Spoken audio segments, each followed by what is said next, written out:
नमस्कार दोस्तों। मैं आपके लिए आज बजट से संबंधित ऑब्जेक्टिव प्रश्न लेकर आया हूं। इससे पहले मैंने बजट से संबंधित जो भी बातें थी उससे संबंधित वीडियो मैंने अपलोड किया था। आज मैं उससे रिलेटेड ऑब्जेक्टिव प्रश्न लेकर आया हूं जो आपके एग्जाम के लिए काफ़ी हेल्पफुल होंगे। ज़्यादा समय बर्बाद न करते हुए आगे चलते हैं। पहला प्रश्न है, भारतीय रिजर्व बैंक ने 2023 में हेडलाइन मुद्रास्फीति, एक मिनट इसका मैं ब्रश निकाल लेता हूँ।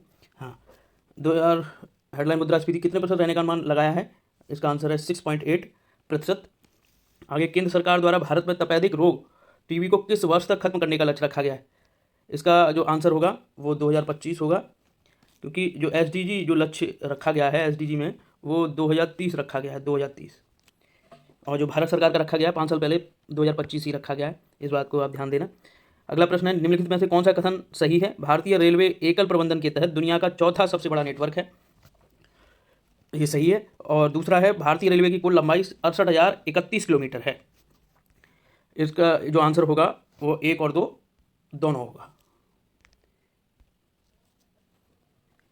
क्योंकि जो चौथा सबसे बड़ा, पहला यूएसए, उसके बाद रूस, उसके बाद चीन, उसके बाद भारत का नंबर। भारतीय रेलवे एकल प्रबंधन के तहत दुनिया का नेटवर्क आता है। इसी क्रम में आगे, निम्नलिखित में से कौन सा कथन सही है? रक्षा व्यय, ब्याज अदायगी, उपदान और वेतन एवं पेंशन को संघीय बजट में गैर योजना व्यय के अंतर्गत शामिल किया जाता है। अगला इसी में पॉइंट है, भारत में आर्थिक सर्वेक्षण वित्त आयोग द्वारा संसद पटल पर प्रस्तुत किया जाता है। आप समझ रहे होंगे कि इसमें पहला जो आंसर है वो सही है, और दूसरा जो पॉइंट है उसमें वित्त आयोग दिया है, वित्त मंत्रालय यहाँ होना चाहिए, इसलिए दूसरा गलत हो जाएगा। इसका चौथे का जो आंसर होगा वो ए होगा। इसी में हाल ही में नव प्रचलित शब्द श्री अन्न के अंतर्गत निम्नलिखित में से किस खाद्य फसल को नहीं शामिल किया गया है? इसमें जो श्री अन्न योजना का मतलब है ये मोटे अनाजों से संबंधित है, और ये नव प्रचलित शब्द जो हमारे प्रधानमंत्री मोदी जी द्वारा दिया गया है। तो इसमें बाजरा शामिल है, कंगनी शामिल है, ज्वार भी शामिल है। ये जो सरसों है ये इसमें शामिल नहीं है, क्योंकि ये तिलहन फसल में आता है, न कि खाद्यान्न फसल में। कंगनी जो फसल है वो उत्तराखंड में पाई जाती है। इसको चाइना बाजरा भी बोलते हैं, चाइनीज बाजरा का उपनाम भी है इसका, काफ़ी पौष्टिक होता है। अगला है, केंद्र सरकार के बजट के चालू खाते में व्यय का सबसे बड़ा मद किसका है? ये आपका ब्याज भुगतान है। इसका जो आंसर होगा वो सी होगा। वैश्विक परिदृश्य में भारत वर्तमान में किस क्रम का सबसे बड़ा अर्थव्यवस्था वाला देश है? ये तो काफ़ी न्यूज में रहा है, इसको आप बता सकते हैं। इसका जो नंबर होगा वो 5वां है। पहले नंबर पर यूएसए, दूसरे पर चीन, तीसरे पर जापान, चौथे पर जर्मनी, उसके बाद भारत का नंबर आता है। इस क्रम को आप याद रखें। अगला जो प्रश्न है, स्वतंत्र भारत का पहला बजट वर्ष 1950 में पेश किया गया था। अगला पॉइंट है, आर्थिक समीक्षा एवं केंद्रीय बजट को संसद पटल पर वित्त मंत्रालय द्वारा रखा जाता है। इसमें जो पहला बजट है वो 1950 में नहीं आया है। फिर कब आया है? ये आया है 1947 में। हमारे जो पहले वित्त मंत्री थे षणमुखम चेट्टी, उनके द्वारा ये पेश किया गया था 26 नवंबर 1947 को। और जो दूसरा पॉइंट है वो सही है और पहला गलत है। इसका मतलब 8वें का जो आंसर होगा वो केवल 2 होगा। इसी तरीके से 9वां, निम्नलिखित में से किस समिति ने 1 जनवरी 2026 से पूर्ण मूल्य निर्धारण स्वतंत्रता की सिफारिश करते हुए गैस मूल्य निर्धारण पर एक रिपोर्ट प्रस्तुत की? इसका जो आंसर होगा वो होगा किरीट पारीख समिति, डी। अगला है, कुछ प्रश्न इसमें ऐसे भी हैं जो करंट अफेयर से संबंधित है, जो काफ़ी महत्वपूर्ण हैं। जो बजट हैं उसके साथ में करंट अफेयर्स को भी कुछ प्रश्न इसमें सम्मिलित हैं। भारत से कृषि और संबद्ध उत्पादों का निर्यात पिछले वर्ष की तुलना में कितने प्रतिशत बढ़ा है? इसका जो आंसर होगा वो 18%, डी। केंद्र सरकार और केमिकल रसायनों के इस्तेमाल को कम करके वैकल्पिक उर्वरकों के इस्तेमाल में बढ़ोतरी करना चाहती है। इसके लिए किस योजना की शुरुआत की गई है? जो इसका जो आंसर होगा पीएम प्रणाम योजना। वो इस प्रकार की योजना है जो केमिकल जो रसायन हैं उनको हतोत्साहित करने की एक योजना है। उन पर जो सब्सिडी दी जाती है वो उस पर कम कर दी जाएगी। अगला प्रश्न है, भारत के शीर्ष 3 निर्यात गंतव्य वाले देश। इसका जो आंसर होगा, जो निर्यात निर्यात किया जाता है हाँ भारत का, वो सबसे ज़्यादा किया जाता है आपके यूएसए में, उसके बाद यूएई और नीदरलैंड। इसका आंसर होगा डी। संघ सरकार के निम्नलिखित घाटों का अवरोही क्रम क्या है? इसका जो आंसर होगा 13 का, वो राजकोषीय घाटा, उसके बाद राजस्व घाटा, उसके बाद प्रारंभिक घाटा। सबसे ज़्यादा राजकोषीय घाटा होता है और सबसे कम प्रारंभिक घाटा होता है, इसलिए इसका जो आंसर है 13 का डी है। भारत सरकार द्वारा किस वर्ष 15,000 करोड़ राशि के साथ पशुपालन अवसंरचना कोष की स्थापना की गई है? इसका जो आंसर होगा वो 2020 है, सी ऑप्शन। इसी तरीके से अगला प्रश्न है, भारत के राजकोष में सर्वाधिक रुपयों के आने के क्रम में निम्नलिखित में से कौन सा विकल्प सही सुमेलित नहीं है? जो इसका जो आंसर होगा वो बी होगा, निगम कर। सबसे ज़्यादा जो आने का क्रम है वो जीएसटी है, और जो निगम कर जो दिया है वो आंसर गलत होगा।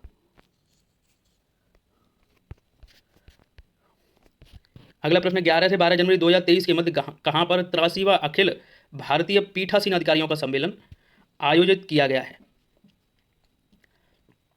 इसका जो आंसर होगा वो होगा ए, जयपुर में पीठासीन अधिकारियों का सम्मेलन किया गया। इसका आंसर ए है, एक लगा देता हूँ। 17वां, निम्नलिखित मदों में से किसे वस्तु एवं सेवा का जीएसटी के अंतर्गत छूट नहीं प्राप्त है? इसका जो आंसर होगा वो संसाधित और डिब्बाबंद मछली। इसका आंसर होगा ऑप्शन डी। अगला है, भारत के निम्नलिखित में से किस राज्य ने अप्रैल से सितंबर 2022 के दौरान उच्चतम प्रत्यक्ष विदेशी निवेश एफडीआई इक्विटी के रूप में प्राप्त किया है? मतलब अप्रैल से सितंबर के दौरान सबसे ज़्यादा जो एफडीआई इक्विटी के रूप में प्राप्त किया गया वो किस राज्य के द्वारा किया गया? इसका जो आंसर होगा वो कर्नाटक, बी ऑप्शन। अगला प्रश्न है, निम्नलिखित में से कौन सा कथन सही नहीं है? भारत वैश्विक परिदृश्य में दुग्ध उत्पादन में प्रथम स्थान पर है, ये आंसर आपका सही है। भारत वैश्विक परिदृश्य में अंडा उत्पादन में तृतीय स्थान है, ये भी सही है। भारत वैश्विक परिदृश्य में इस्पात उत्पादन में द्वितीय स्थान पर है, ये भी सही है। पहले स्थान पर चीन आता है।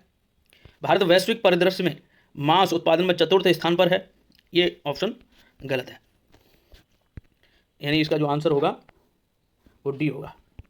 अगला है, केंद्रीय बजट 2023-24 के अंतर्गत शामिल अमृतकाल के सप्तऋषि 7 प्राथमिकताओं में निम्नलिखित में से क्या शामिल नहीं है? ये 7 जो सप्तऋषि प्राथमिकताएं दी गई हैं उसमें कौन कौन सी चीज़ शामिल हैं, कौन सी नहीं है, आप इसको समझें। हरित विकास इसमें आता है, अवसंरचना और निवेश भी आता है, समावेशी विकास भी आता है, लेकिन महिला सशक्तिकरण इसमें सप्तऋषि में नहीं आता, इसलिए इसका आंसर डी होगा। अगला प्रश्न है, भारत के राजकोष में सर्वाधिक रुपयों के व्यय होने के क्रम में निम्नलिखित में से कौन सा विकल्प सही सुमेलित नहीं है? इसमें सुमेलित नहीं बताना है। ब्याज अदायगी 22%, करों और शुल्कों में राज्यों का हिस्सा 18%, केंद्र प्रायोजित योजनाएं 9%, और ऑप्शन डी रक्षा 8%। इसमें ये भी सही है, ये भी सही है, ये भी सही है। इसका जो ब्याज अदायगी में 22% ये सही नहीं है, इसलिए ये आंसर इसका सही होगा। नहीं शब्द पर आप गौर जरूर करें। कई बार ऐसा होता है कि हमारे द्वारा सही सुमेलित शब्द को तो पढ़ लिया जाता है, नहीं है वाले शब्द को नहीं पढ़ते हैं, तो हम इस चक्कर में प्रश्न को का जो उत्तर है प्रश्न का उसको गलत लगा देते हैं। इस चीज़ पर विशेष ध्यान दें। अगला प्रश्न है, प्राथमिक घाटा को निम्नलिखित में से किसके द्वारा मापा जाता है? जो प्राथमिक घाटा है वो किसके द्वारा नापा जाता है, ये इसमें पूछा गया है। इसका जो आंसर होगा वो आंसर है ए, राजकोषीय घाटा माइनस ब्याज भुगतान। राजकोषीय घाटे में से अगर ब्याज को जो अदायगी है उसको घटा दें तो प्राथमिक घाटा निकल के आ जाता है। अगला प्रश्न है, भारत सरकार ने निम्नलिखित में से किस वर्ष तक सिकल सेल एनीमिया के उन्मूलन का लक्ष्य रखा है? इसका जो आंसर है वो आंसर है 2047। जो जनजातीय क्षेत्र हैं उसमें सिकल सेल एनीमिया से प्रभावित जो क्षेत्र हैं उसमें उन्मूलन का जो लक्ष्य है वो 2047 रखा गया है। अगला प्रश्न है, निम्नलिखित में से कौन सा कथन सही है? वर्तमान भारत में कुल 53 बाघ रिजर्व हैं। अगला है, इनमें जंगली बाघों की वैश्विक स्तर की आबादी की 70% से अधिक जनसंख्या पाई जाती है। इसका जो आंसर होगा वो आंसर होगा दोनों, 1 और 2। तो आपको ये बताना है, पहले तो इसका आंसर 1 और दोनों होगा। और आपको ये बताना है कि जो जो 53वां बाघ रिजर्व है वो उत्तर प्रदेश का कौन सा हिस्सा है, कौन सा क्षेत्र है जहाँ पर 53वां बाघ रिजर्व घोषित किया गया। ये करंट अफेयर्स का प्रश्न है, आप कमेंट करके इसमें बताइएगा। आगे, निम्नलिखित में से किस निकाय द्वारा प्रधानमंत्री राष्ट्रीय राहत कोष संचालित किया जाता है। जो प्रधानमंत्री राष्ट्रीय राहत कोष है वो किस अथॉरिटी किस ऑफिस के द्वारा ये इसको संचालित करते हैं। इसका जो आंसर होगा वो प्रधानमंत्री कार्यालय होगा। न तो आपदा प्रबंधन प्राधिकरण आएगा, न वित्त मंत्रालय, न राष्ट्रीय विकास परिषद। इसका जो आंसर है प्रधानमंत्री कार्यालय। प्रधानमंत्री की अध्यक्षता में केंद्रीय मंत्रिमंडल ने मिशन कर्मयोगी राष्ट्रीय सिविल सेवा क्षमता विकास कार्यक्रम NPCSCB को किस वर्ष शुरू करने की मंजूरी प्रदान की है। जो मिशन कर्मयोगी है राष्ट्रीय सिविल सेवा क्षमता विकास कार्यक्रम, वो किस वर्ष शुरू किया जाएगा, किस वर्ष शुरू करने की मंजूरी प्रदान की है। इसका जो आंसर होगा वो होगा, इसका जो आंसर है वो 2020। अभी 2023 चल रही है, इसका मतलब 3 साल पहले इसको पहले ही शुरू कर दिया गया है। जो सिविल सेवक होते हैं उनकी क्षमता विकास करने के लिए ये कार्यक्रम है। भारत सरकार ने किस वर्ष तक 1 ट्रिलियन अमेरिकी डॉलर की डिजिटल अर्थव्यवस्था बनने का लक्ष्य रखा है। जो 27वें का जो आंसर है वो है 2025, सी ऑप्शन। आपको ये ध्यान देने वाली बात है, इसमें बात जो कर रहा है वो डिजिटल अर्थव्यवस्था की कर रहा है, ना कि टोटल अर्थव्यवस्था की। वो टोटल अर्थव्यवस्था की तो 5 ट्रिलियन अमेरिकी डॉलर की बात की गई है उसमें, ये इसमें बात कर रहे हैं 1 ट्रिलियन अमेरिकी की डॉलर की। तो ये डिजिटल अर्थव्यवस्था की बात कर रहे हैं। इस प्रश्न में जो लक्ष्य है वो 2025 तक डिजिटल अर्थव्यवस्था भारत को बनाना है। अगला प्रश्न है, वित्त मंत्री, बहुत महत्वपूर्ण प्रश्न आपके सामने आ रहे हैं, बहुत अच्छे। वित्त मंत्री संसद में बजट प्रस्तुत करते समय उसके साथ अन्य प्रलेख भी प्रस्तुत करते हैं जिनमें बृहद आर्थिक रूपरेखा विवरण भी सम्मिलित रहता है या पूर्वोक्त निम्न आदेश सन के कारण प्रस्तुत किया जाता है। इसका जो आंसर होगा वो राजकोषीय उत्तरदायित्व और बजट प्रबंधन अधिनियम 2003 के प्रावधानों के कारण होगा। इसका जो आंसर है बी है। अगला जो प्रश्न है, भारत का सर्वाधिक व्यापार घाटा निर्णय किस देश के साथ रहता है।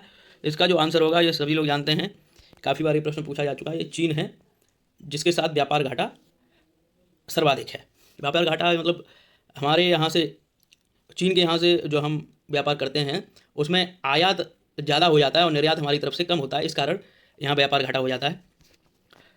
अगला प्रश्न है, बजट अनुमान 2023-24 के अंतर्गत सर्वाधिक धनराशि का आवंटन निम्नलिखित में से किस केंद्रीय क्षेत्र की योजना को किया गया। ये बहुत ही महत्वपूर्ण प्रश्न है, इस बजट से संबंधित है।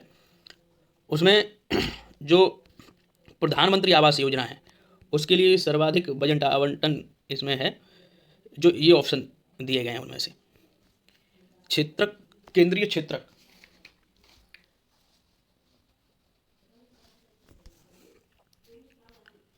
अगला प्रश्न है, भारत का, यह आपको बता दें कि इसमें 79,590 करोड़ जो प्रधानमंत्री आवास योजना है उसमें जो खर्च किया जाएगा वो 79,590 करोड़ रुपया खर्च होगा।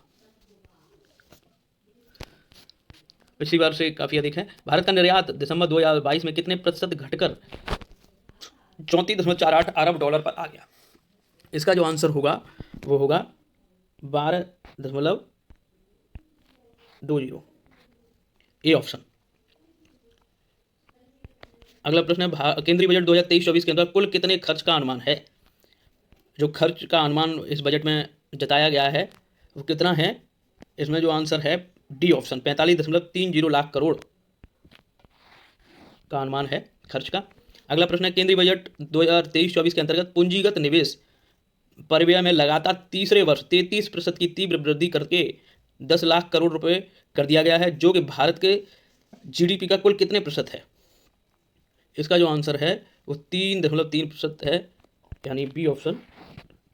इसमें जो भारत का जो GDP का प्रतिशत है, जो पूंजीगत निवेश परिव्यय में लगातार तीसरे वर्ष 33% की तीव्र वृद्धि करके 10 लाख करोड़ रुपए कर दिया गया है।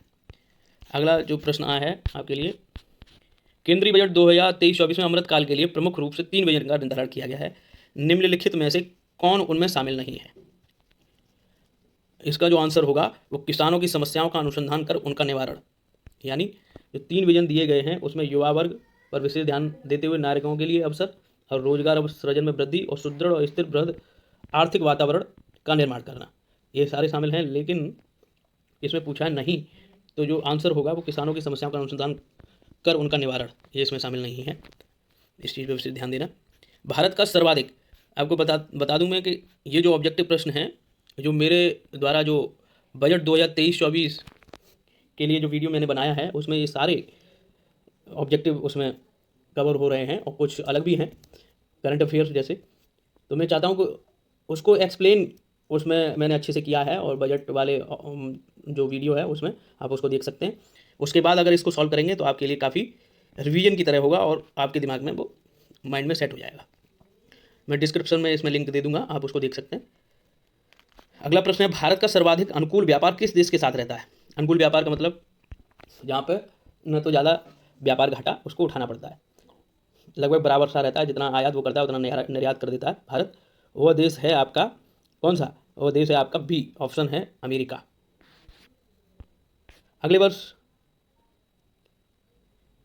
अगले 3 वर्षों में 1 करोड़ किसानों को प्राकृतिक खेती अपनाने के लिए सहायता प्रदान करने हेतु कुल कितने बायो इनपुट रिसोर्स केंद्र स्थापित किए जाएंगे? इसका जो आंसर है 10,000 केंद्र स्थापित करने की जो योजना है 1 करोड़ किसानों को अगले 3 वर्षों में। भारत सरकार के पोषण अभियान के तहत वर्ष के किस महीने को राष्ट्रीय पोषण माह या नेशनल न्यूट्रिशन मंथ के रूप में मनाया जाता है? इसका जो आंसर है वो है सितंबर। अगला प्रश्न है, निम्न में कौन सी योजना वर्ष 2015 में नहीं शुरू की गई है? इसका जो आंसर होगा, मोटे अक्षरों में पहले से ही इसका आंसर बना है, ये देखिए, प्रधानमंत्री फसल बीमा योजना। आप इसको बताएंगे कब इसे शुरू की गई थी? कमेंट में आप बता सकते हैं। अगला है, केंद्रीय बजट 2023-24 के अंतर्गत विशिष्ट मंत्रालयों के आवंटन के संदर्भ में निम्नलिखित को घटते क्रम में व्यवस्थित कीजिए।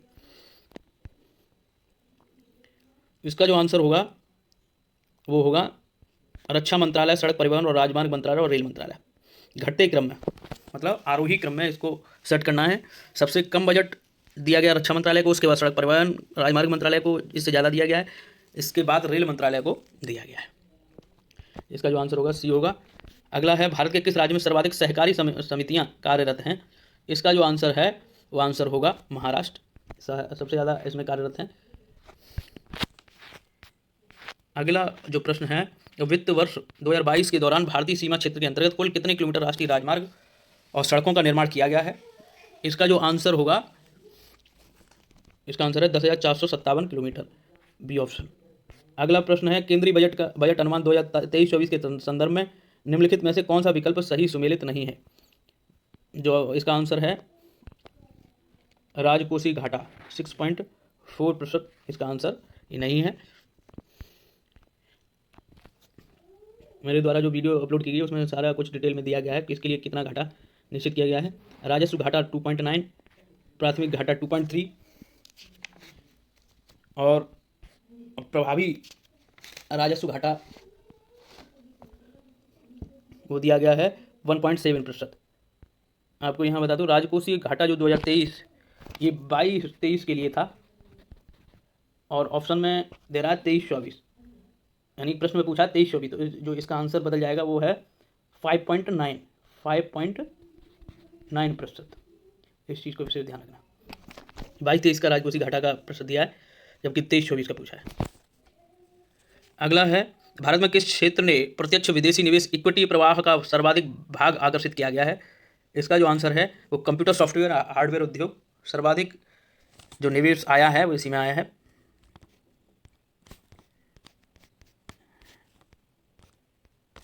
एक मिनट में बता दूं आपको,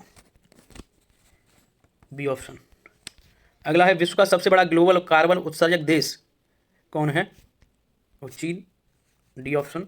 भारत में प्रत्यक्ष विदेशी निवेश के संदर्भ में शीर्ष देश कौन सा है? जो एफडीआई भारत में आता है वो सबसे ज़्यादा किस देश से आता है? एक आंकड़ा पहले था वो मॉरिशस था, अब बदल गया है, वो सिंगापुर है, बी ऑप्शन। इनमें से किस वर्ष तक भारत को ऊर्जा स्वतंत्र राष्ट्र बनाने के लिए राष्ट्रीय हाइड्रोजन मिशन की शुरुआत की गई है? ये काफ़ी महत्वपूर्ण प्रश्न है। इस जो प्रश्न है, किस वर्ष तक भारत को ऊर्जा स्वतंत्र राष्ट्र बनाने की बात की गई है, वो ऑप्शन है इसका सी 2047। 2047 एक सिकल एनीमिया उन्मूलन का लिए भी था, और इधर भारत को ऊर्जा स्वतंत्र बनाना भी 2047 का ही लक्ष्य है। अगला प्रश्न है, बजट अनुमान 2023-24 के अंतर्गत विभिन्न योजनाओं को आवंटित धनराशि के संदर्भ में निम्नलिखित में से कौन सा विकल्प सही सुमेलित नहीं है। इसमें बताना है कि किसमें से कौन सा बजट शामिल नहीं है।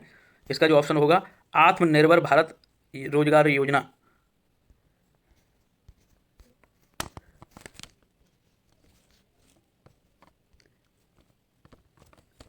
इसका ऑप्शन ये सम्मिलित नहीं है। ये बजट में मेरे वीडियो में दिया गया है। कितना है? 60,000 करोड़ इसका मनरेगा का है, प्रधानमंत्री किसान सम्मान निधि का 60,000 करोड़ का है, स्वच्छ भारत मिशन का 5,000 करोड़ का है। अगला है, आर्थिक समीक्षा 2022-23 के अनुसार वित्तीय वर्ष 23-24 में भारत की जीडीपी विकास दर कितनी रहेगी। इसका जो आंसर है वो है 6 से 6.8%। 23-24 में भारत की जीडीपी। अगला है 49वां, भारत में केंद्र सरकार के बजट में राजकोषीय घाटे का इतिहास रहा है। सही है। भारतीय कृषि में पाश्चात्य देशों की तुलना में राज्य सहायता सब्सिडी की मात्रा अधिक रही है। ऐसा नहीं है, और भी कई ऐसे देश हैं जहां पर हमसे ज़्यादा सब्सिडी दी जाती है। इसलिए जो इसका ऑप्शन होगा वो केवल एक सही होगा। अगला है, निम्नलिखित में से कौन सा कथन सही है। पृथ्वी शॉ ने असम के खिलाफ, ये करंट अफेयर्स है, करंट का प्रश्न है, पृथ्वी शॉ ने असम के खिलाफ 11 जनवरी 2023 को रणजी ट्रॉफी मुकाबले में 13 शतक लगाया। ये सही है, 13 शतक लगाया। इस पारी में पृथ्वी शॉ ने सचिन तेंदुलकर का रिकॉर्ड तोड़ दिया, जिसने इनके नाम रणजी ट्रॉफी का दूसरा सबसे बड़ा व्यक्तिगत स्कोर दर्ज था। ये गलत है, ये गलत है, ये सही है। इसका ऑप्शन ए होगा, 50 का ए। अगला है, साइप्रस के पूर्व कौन सा कथन सही है। साइप्रस के पूर्व विदेश मंत्री निकोस क्रिस्टोडोलाइडस देश के नए राष्ट्रपति निर्वाचित हुए हैं। अगला ऑप्शन, क्रिस्टोडोलाइडस को democratic party movement for social democracy और डेमोक्रेटिक अलाइनमेंट का समर्थन प्राप्त है। इसका जो ऑप्शन है, इसके दोनों ही ऑप्शन सही हैं, ये भी सही है और इसके जो ऊपर दिया वो भी सही है। भारत में भारतीय राज्यों में सर्वाधिक कार्बन स्टॉक वाला राज्य है, सर्वाधिक कार्बन स्टॉक वाला कौन सा राज्य है भारत के अंदर, वो आप बताएं। अरुणाचल प्रदेश। यहाँ काफ़ी वन है तो कार्बन स्टॉक भी ज़्यादा है यहाँ पे।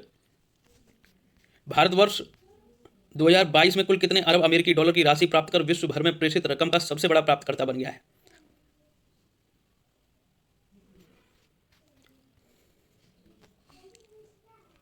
भारत के द्वारा जो धनराशि प्राप्त की गई है वो सबसे ज़्यादा प्राप्त की गई है विश्व में, वो 100 अरब अमेरिकी डॉलर है। इसका ऑप्शन ए है। 240 नहीं है, 300 भी नहीं है और 400 भी नहीं है। अगला है, निम्नलिखित में से किस संस्था ने वर्ष 2023 को अंतर्राष्ट्रीय मोटा अनाज वर्ष घोषित किया है। इसका जो आंसर होगा वो होगा संयुक्त राष्ट्र संघ, चौथा ऑप्शन डी।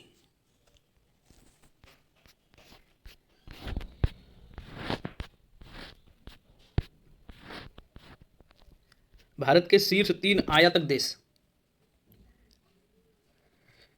सबसे ज़्यादा जो आयात किया जाता है भारत के द्वारा कौन से ऐसे आयातक देश हैं, वो हैं, सबसे फर्स्ट नंबर पर आता है चीन, उसके बाद संयुक्त यूएई, उसके बाद यूएसए। अगला ऑप्शन प्रश्न है, केंद्रीय बजट 2023-24 के संदर्भ में निम्नलिखित में से सही कथन है। राज्यों के लिए राजकोषीय घाटा जीएसडीपी का 3.4% किया गया है और वर्ष 2025-26 तक राजकोषीय घाटे को 4.5% से नीचे रखने का लक्ष्य रखा गया है 25-26 में। तो जो ऑप्शन है इसका जो सही है वो इसका ऑप्शन दूसरा ही सही है, इतना ही लक्ष्य है और ये इसका गलत है।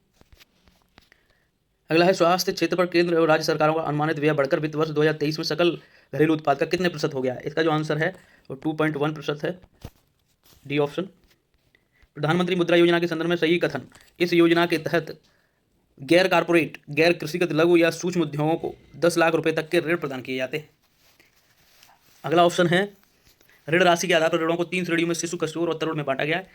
ये दोनों ही ऑप्शन यहाँ पर सही हैं। 10 लाख रुपए तक का लोन इसमें मुद्रा योजना में दिया जाता है और शिशु, किशोर और तरुण में बांटा जाता है। यानी इसका जो ऑप्शन है सी होगा।